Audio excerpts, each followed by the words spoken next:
Hari ke-0, 5 sampai 28 itu jumlah hari. Kita lihat kalau atas berbicara tentang hormon yang dikeluarkan oleh GLH. Jadi kita berbicara hipotalamus. Gambar yang atas FLH dan NH. Yang kedua itu gambar siklus hormon estrogen dan progesteron, hormon yang di ovarium. Yang ketiga itu siklus ovarium. Kemudian bawahnya batasan folikular atau fase folikular, fase ovulasi dan fase lutea.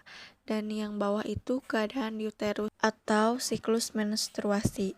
Jadi 4 gambar ini saling berhubungan. Yang namanya siklus menstruasi tidak terlepas dari koordinasi atau interaksi dari sistem endokrin.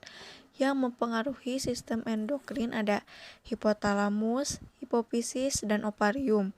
Ini merupakan sistem reproduktif, sehingga terjadi yang menyebabkan perubahan pada dinding endometrium uterus atau istilahnya peluruhan atau menstruasi. Tentu terjadi pada fase pubertas. Rata-rata siklus ini adalah 28 hari. Makanya tulisan paling atas 0 sampai 28. Tapi ada juga yang cuma 18 hari paling sedikit dan yang panjang sampai 40 hari. Tapi normalnya 28. Siklus menstruasi ini terdiri dari siklus ovarium yang gambar ketiga dan siklus endometrium. Kalau gambar 1 dan 2 itu menggambarkan kondisi atau rate angka hormon, kita bahas di fase folikel atau follicular phase. Kita lihat gambar yang ketiga. Ini biasanya pada hari ke-1 yang mengeluarkan GnRH adalah hipotalamus, sehingga mempengaruhi hipofisis atau kelenjar pituitari anterior, sehingga mengeluarkan hormon FSH dan LH. Lihat garis hitam dan merah. Ini hari pertama kondisi rate angkanya sama antara FSH dan LH. Rata-rata folikel itu berjumlah 20-25, memiliki reseptor FSH dan LH, sehingga mulai memproduksi estrogen.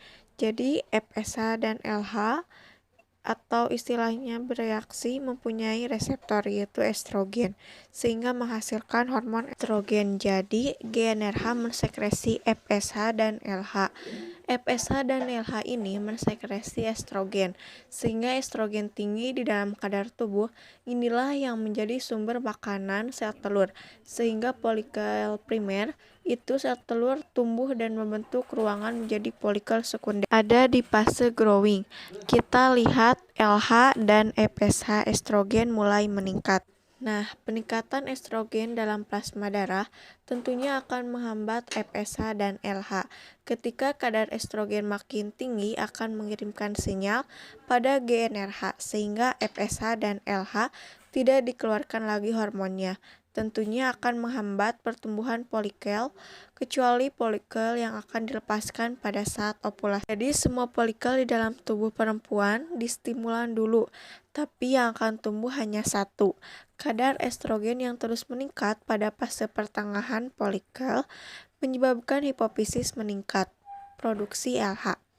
Puncaknya ketika LH meningkat menyebabkan efek pada folikel utama, yaitu oosit primer kembang menjadi oosit sekunder, sehingga hormon prostaglandin ini merobek folikel matang, sehingga muncullah ovum keluar di hari ke-14. Kemudian di fase luteal, sel telur keluar cangkangnya, itu masih ada namanya, istilahnya corpus luteum.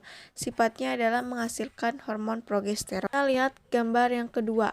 Ketika sel telur sudah pecah, tersisalah corpus luteum di ovarium dan sifatnya mengeluarkan hormon estrogen. Kita lihat garis hijau, estrogen semakin meningkat, disinilah yang akan menebalkan dinding-dinding endometrium.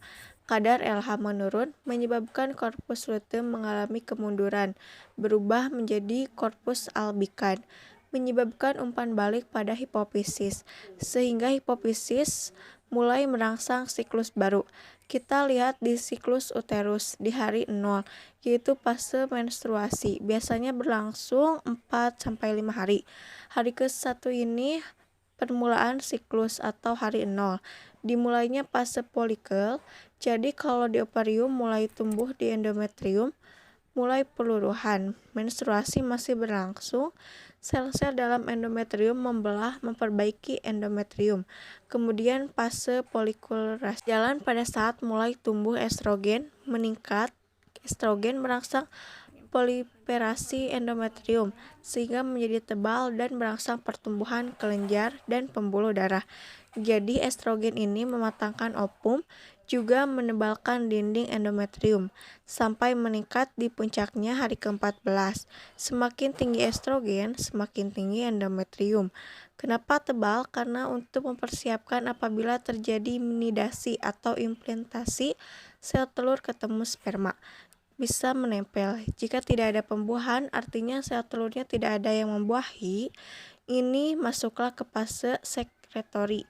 Ke corpus luteum di atas yang asalnya tebal akan berubah menjadi jaringan pembuluh darah yang banyak dan keluar dari hasil sekresi kelenjar. Kalau tidak terjadi pembuahan, pembuluh darah ini akan meluluh dan terjadi menstruasi. Sekian, wassalamualaikum warahmatullahi wabarakatuh.